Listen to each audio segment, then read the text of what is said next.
అందరికీ ముందు దేవుడు అంటే ఏంటో అర్థం కావాలి. ఆ ఒక్క దేవుడు ఎవరో తెలియాలి. రెండవది ఆయన్ని ప్రాణంగా ప్రేమించాలి. మూడవది ఆయనకు నచ్చినట్లే బ్రతకడం అలవాటు చేసుకోవాలి. ఈ మూడు సమాజం అలవాటు చేసుకుంటే చాలు అనేది మన సువార్త, అదే మన బోధ.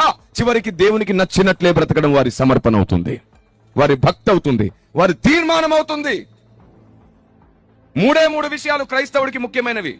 ఒకటి, ఆ సత్యమై ఉన్న దేవుడు ఎవరు తెలుసుకోవాలి. రెండు, ఆయన్ని ప్రాణంగా ప్రేమించడం అలవాటు చేసుకోవాలి. మూడవది, ఆయనకు నచ్చిందే చేయడం అలవాటు చేస్తూ బ్రతకాలి. ఇప్పుడు చెప్పండి, ఈ మూడు చేస్తే మనం ఏమైనా చెప్పాలా? అది మార్చుకో ఇది మార్చుకో అని చెప్పాల్సిన పనుందా? ఆ ఆచారం వద్దు ఈ ఆచారం వద్దు అనే సిద్ధాంతాలు అవసరమా? దేవుడు ఎవరో తెలుసుకున్నాడు, దేవుని ప్రాణంగా ప్రేమిస్తాడు, దేవునికి నచ్చినట్లు బ్రతకడానికి రోజు మార్చుకోవడానికి ఆత్మదేవుని సహాయం తీసుకుంటాడు. మనం బోధించవలసింది పరలోక జ్ఞానం, క్రీస్తు జ్ఞానం,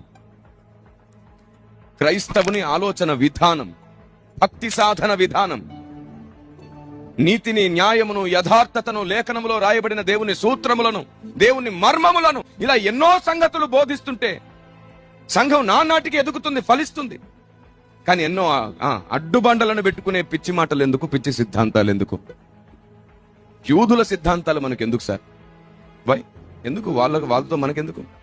వారెవరి పెళ్లిళ్ళకి వెళ్ళరు, ఎవరి చావులకు వెళ్ళరు, ఎవరి ఫంక్షన్లకు వెళ్ళరు, వారితో ఎవరిని కలుపుకోరు. రోమియోలతో కలిసి మాట్లాడడమే తప్పు అనుకుంటారు, సమరయులతో కలిసి మాట్లాడడమే తప్పు అనుకుంటారు. అరే, అన్యులతో కూర్చొని భోజనం చేస్తున్నాడు ఏంటి తప్పంటారు. కలిసి మాట్లాడిన తప్ప. ఈ రోజు కూడా చూడండి, కొందరు సహోదరులు ప్రేమతో కలుసుకుంటే మనోళ్ళు ట్రోల్ చేయడం స్టార్ట్ చేస్తారు. అరే బోధ సరే, మీ ఇద్దరిది వేరు వేరు బోధ, మీరు ఎట్లా కలిశారు? అసలు కలిస్తేనే కదా బోధ సత్యమేదో తెలిసేది. ప్రేమ ఉంటేనే కదా సత్యం స్థాపించబడేది. స్నేహబంధంతో కలిస్తే బోధను సపోర్ట్ చేసినట్టు కాదు, ఆ బోధను సరి చేసుకోవడానికి స్నేహబంధం కావాలి.